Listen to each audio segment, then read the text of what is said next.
আসসালামু আলাইকুম, welcome to our channel. তো আজকের ভিডিওতে আমি আসলে আপনাদের দেখাতে চলেছি কিভাবে আপনারা কোড ব্লকসে ফন্ট স্টাইল চেঞ্জ করতে পারেন, ফন্ট সাইজ চেঞ্জ করতে পারেন এবং ফন্ট কালার চেঞ্জ করতে পারেন।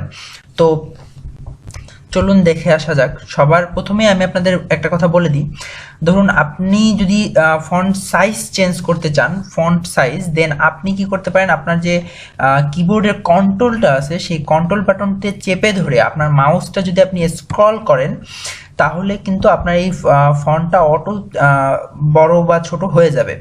আপনি সাইজ অটোমেটিকলি ফিক্স করে নিতে পারবেন এভাবে কন্ট্রোল চেপে ধরে। আপনি যদি মাউস স্ক্রল করেন তাহলে কিন্তু আপনি এটা ফিক্স করতে পারবেন। এছাড়াও যদি আপনি চান যে সেটিং থেকে যে আপনি কোনোভাবে চেঞ্জ করতে চান বা সেটিং থেকে আপনি যদি চেঞ্জ করতে চান ফন্ট, তাহলে আপনার এইখানে আপনি উপরে যে সেটিংস দেখতে পাচ্ছেন, এই যে এখানে সেটিংস, এখানে যেতে হবে প্রথমে।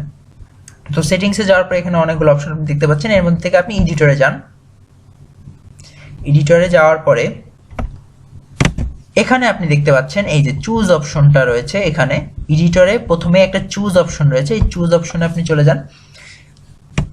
চুজ অপশনে আপনি যখন যাচ্ছেন তো এখানে আপনি দেখতে পাচ্ছেন এই যে ফন্ট সাইজের এখানে আপনার চলে আসছে, আপনার কত ফন্ট লাগবে। আমার 10 রয়েছে, অনেক ছোট স্মল দেখা যাচ্ছে।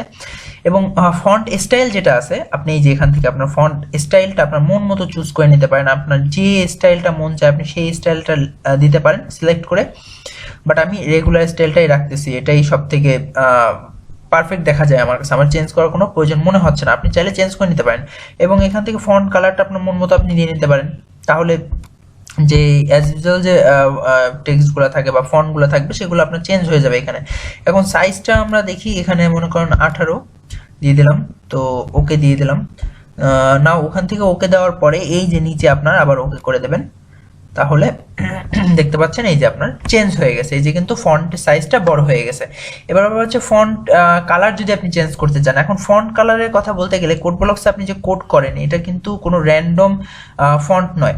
ধরুন এই যে আপনি এখানে যে এটুক করে রাখছেন এটা একটা কমেন্ট, দেন এখানে আছে কিছু কিওয়ার্ড আছে, যেমন এইটা একটা কিওয়ার্ড, দেন এইগুলা কিছু কিওয়ার্ড।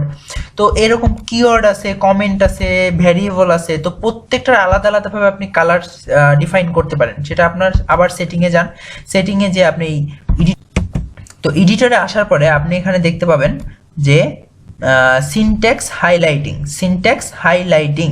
তো এখানে আপনি ক্লিক করুন। এখানে আসার পর আপনি এই যে দেখতে পাচ্ছেন যে এখানে আপনার সবগুলো বলা আছে। এই যে কমেন্টের নর্মাল যে কমেন্ট করেন তার কি কালার হবে, আমি অ্যাশ কালার দেওয়া আছে, এখানে আপনি এটা চেঞ্জ করে দিতে পারেন। এখানে ক্লিক করে আপনার মন মতো একটা সুইটেবল, মন মতো পারফেক্ট একটা কিছু আপনি সিলেক্ট করে দিতে পারেন। এখান থেকে ওকে করে দেন। তারপরে এই যে কিওয়ার্ডের কি দিবেন, দেন নাম্বারের কি কালার দিবেন, দেন গ্লোবাল ক্লাস কোনটা আছে, স্ট্রিং এর কি দিতে চান, ক্যারেক্টার টাইপের যে ডেটা টাইপ আছে ওইটার কি দিতে চান, এরকম আপনি প্রত্যেকটার সিলেক্ট করে জাস্ট এখানে ওকে করে দেন। দেখুন আপনি যে এই যে কমেন্টের কালার চেঞ্জ করছেন, তো আপনার কমেন্টের কালারটা অনেকটা এরকম দেখা যাবে, সেটা এখানে বলে দিচ্ছে। তো এভাবে আপনি কালারগুলোকে চেঞ্জ করতে পারেন এখানে এসে। কোথা থেকে এসে? সিনট্যাক্স হাইলাইটিং এ এখানে এসে তো ওকে করে দিন। তো এই দেখুন আপনার এই যে আমার যে কমেন্টটা রয়েছে কমেন্টের কালার কিন্তু চেঞ্জ হয়ে গেছে।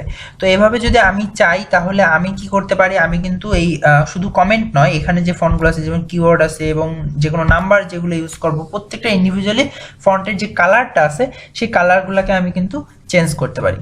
এটাই ছিল আমাদের কোড ব্লকসের ফন্ট সাইজ, স্টাইল এবং কালার চেঞ্জ করার পদ্ধতি। এটা খুবই ছোট একটা ভিডিও, শর্ট একটা ভিডিও। আপনাদের যদি ভালো লাগে অবশ্যই লাইক, কমেন্ট এবং শেয়ার করবেন এবং যদি চ্যানেলে নতুন হন অবশ্যই সাবস্ক্রাইব করবেন। আসসালামু আলাইকুম।